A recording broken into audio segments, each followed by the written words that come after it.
Ford Country Squire 428. Back in 1966 and 1967, Ford quietly offered something pretty wild, an optional 428 cubic inch V8 engine in its station wagon lineup.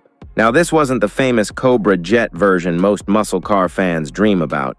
Instead, it was the Thunderbird-sourced 428 V8, making a very underrated 345 horsepower.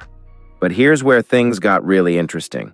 This engine cranked out over 460 pound-feet of torque.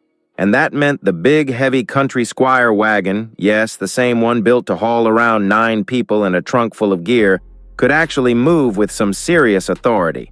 To the average driver, it just looked like your typical family hauler, big, boxy, and perfect for long road trips or trips to the hardware store.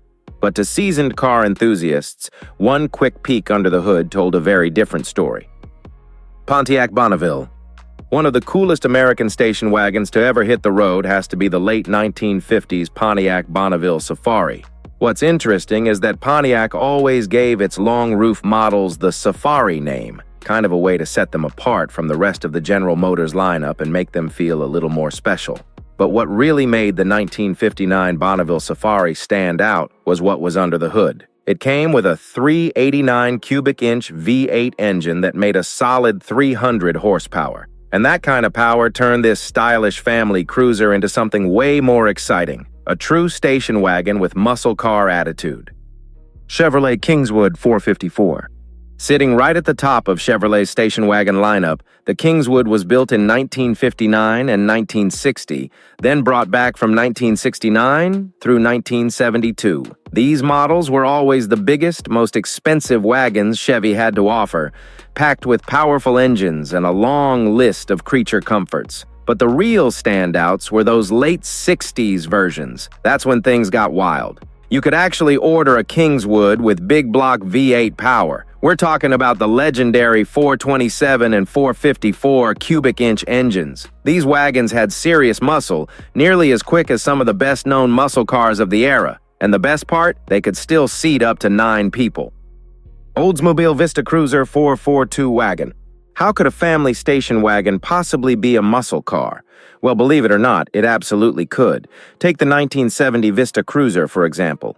You could order it with a 455 cubic inch V8. Yeah, the same monster engine found in the legendary Oldsmobile 442 muscle car. That one choice transformed what looked like a typical suburban 70s family hauler into a fire-breathing muscle machine hiding in plain sight. And the numbers back it up. The Vista could still pull off 0 to 60 in right around 6 seconds. Not bad at all for a station wagon that could carry the whole family. Chevrolet Nomad Fuelie. The muscle car wagon segment actually got its start way back in 1957 when Chevrolet decided to offer a high-performance drivetrain as an option on its stylish Nomad wagon. By blending a practical body style with a hot, fuel-injected 283 cubic inch small block V8 engine, Chevy carved out an entirely new niche. The Nomad had already been a popular pick, especially among small business owners and families who needed space but still wanted a little flair.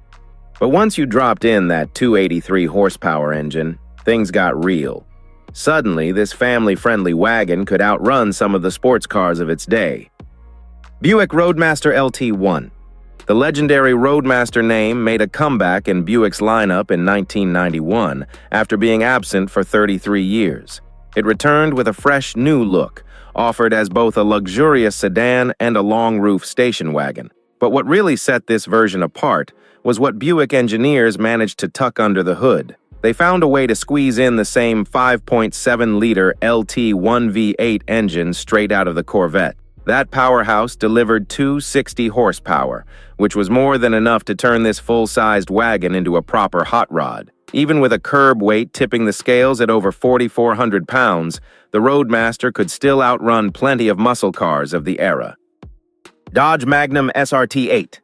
Packing a 6.1-liter Hemi V8 under the hood, the SRT-8 delivered 425 horsepower and a glorious soundtrack that roared through its twin tailpipes. This was a fast, capable, long-roofed machine that didn't hold back. The design had that unmistakable Dodge attitude, bold, aggressive, and instantly recognizable.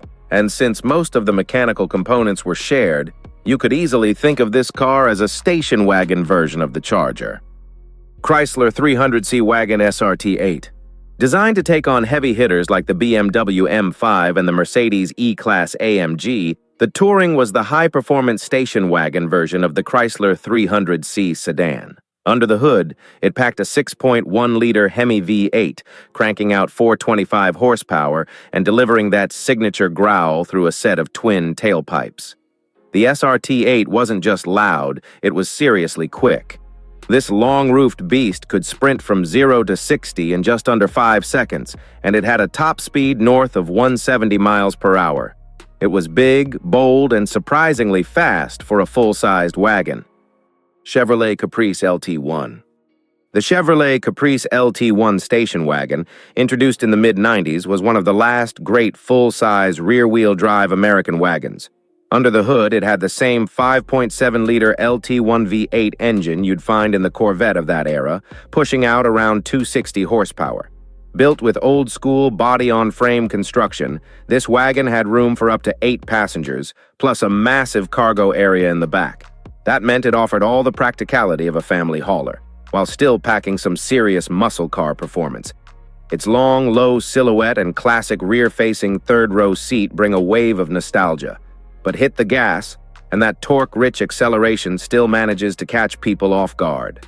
Smooth on the highway and surprisingly quick off the line, the Caprice LT1 wagon has earned its cult following.